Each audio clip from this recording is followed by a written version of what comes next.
This video forms part of our extensive governance course for community organisations and small not-for-profits. It's put up here on YouTube to give you some idea of what the content of the course is, and there's a link down below in the show notes to let you know how to find out more about the rest of the course. Hope you enjoy it. In this video, we're going to have a look at governance documents and the hierarchy that occurs with them. At the top, you have the law that applies to your organisation and your structure, and then you will have your constitution or your rules, and below that you will have policies. Now, there is a number of different types of legislation and different types of rules and constitutions.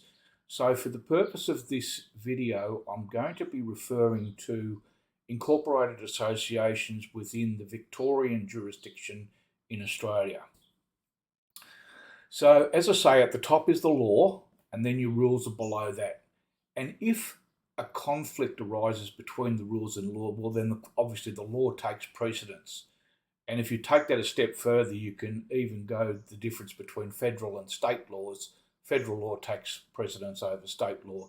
That's certainly my understanding, despite not being a lawyer. Beneath these are your policies, the organisation policies. And these should align with the rules and maintain a connection between the two for the organisation so that they're read in conjunction with another. So let's consider the concept of a diversity, equity and inclusion policy within an organisation. Research supports the value of diversity on boards for decision making and varying perspectives. However, model rules under the Victorian legislation lack any mention of diversity, equity, inclusion. We'll just refer to that as DEI in future. And this can lead to conflicts when an organisation actually has a DEI policy, which all should these day and age. So, for example, imagine a DEI policy which states that board composition should be 50% male and 50% female. I'm just using that as an example. There's a lot more to a DEI policy, but let's just stick with that one for simplicity. So if not mentioned in the Constitution or the rules, an AGM could result in a single gender board despite the policy. Since the rules take precedence over policies, this would be allowed. So to address this issue, amending the rules to include reference to striving towards meeting DEI policies is recommended. You don't want to include in your constitution that you will at all times comply with your DEI policy because it may not always be possible. You may end up with 5 and 3 rather than 4 and 4, for example, right?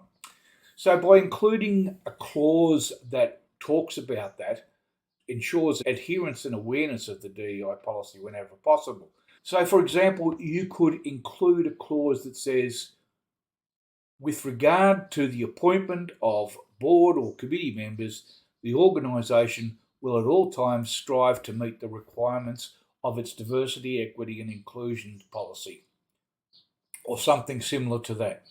And that should be under your election of board area in your rules.